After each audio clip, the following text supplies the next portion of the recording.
All right, so I think it's day 17. But yeah, it should be day 17 of my raw vegan journey.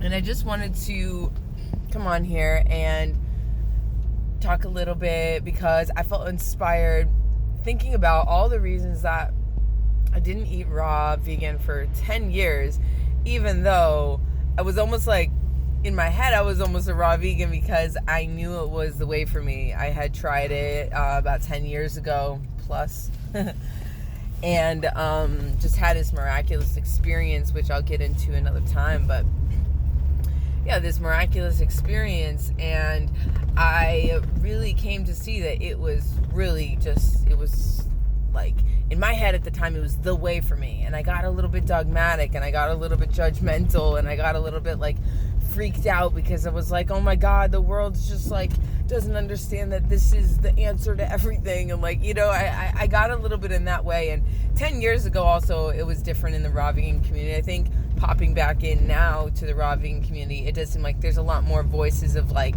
of just like balance and like understanding that it doesn't have to be like all perfect, like no salt, no cacao, no cashews, like no nothing, no, it has to be pure. I mean, obviously some people are going to still be like that and they'll still be called to that way, and that's absolutely great. But what I feel is that for me, if I had back then just loosened up and realized like, oh, I can be like raw and still like I can eat like predominantly raw, and then just not even like cooked things, but incorporating certain things like salt just to make it a little bit more easily palatable. Okay, you might say, well, then you're not all the way cleansed. Great. I don't care, because my thing is not to be just so focused on the physical, you know. And that's why I think for 10 years I was much more just focused into just diving into just straight up spirituality. And a lot of what came with that for me was like ridding myself of judgment of others, you know, which is just this huge aspect. I'm gonna have to go soon, but yeah, I just wanted to say that it's really easy if you just have, go ahead. It's really easy if you just have the book knowledge and you just start always bringing up book knowledge to people. It's easy for them to sort of dissuade you and say, well, I read this book knowledge. And you can just go back and forth all day on different studies and how they were conducted. And you can go back and forth and say, this was right for this person. Oh, but in this circumstance, this person died because they were on the raw vegan diet. This is just, you know, this is too dangerous. Don't do it, blah, blah, blah.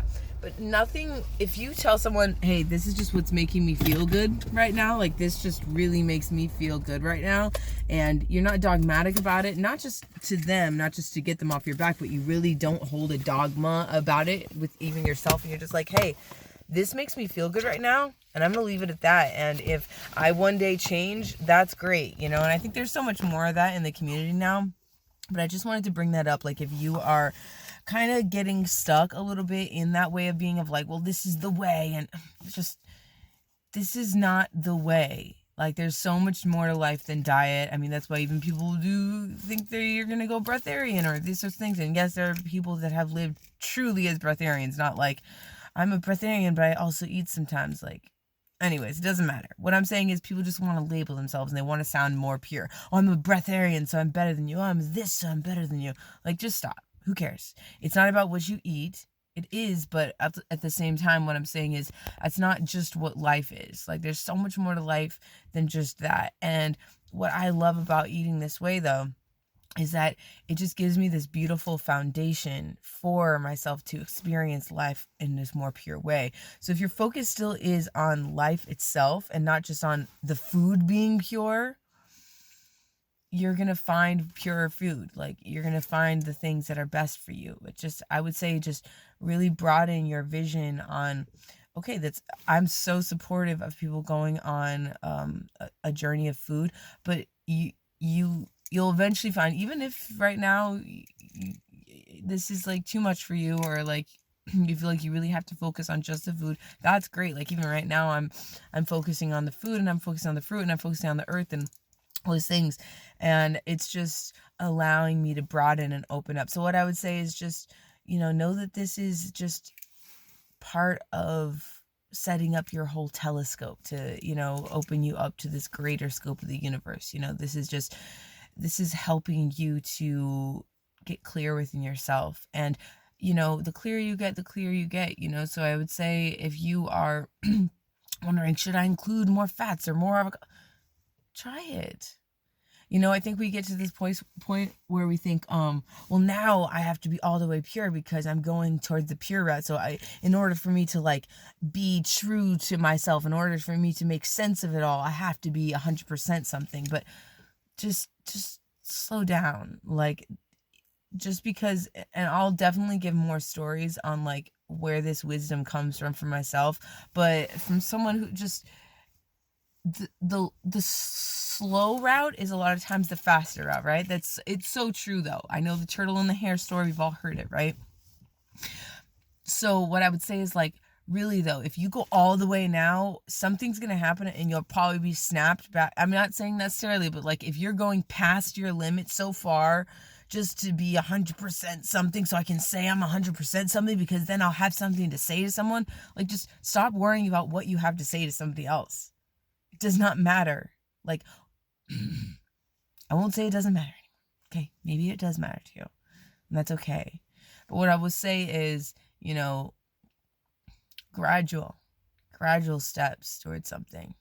And eventually, because what really makes the change is your consciousness. So if your consciousness isn't all the way up to date with something, isn't all the way on board with something, like, you're not going to be almost allowed into that realm, because you have to change your consciousness first. So for me, it just got to the point where this is now just, it's almost like easy just to choose raw stuff. It's not this like, oh, I really want that, but no, I would have that if I wanted it.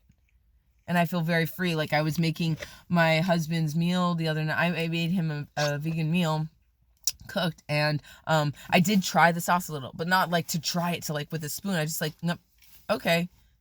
And just for the sake of testing it, but not for the sake of like, now I'm gonna eat it. Like, now I didn't feel like, oh, I'm so tempted now. So there's just a lot with that, where it's like, I'll talk more about this. But this is where I'm at right now. I just want to share that. Much love all the way. Keep amplifying your life.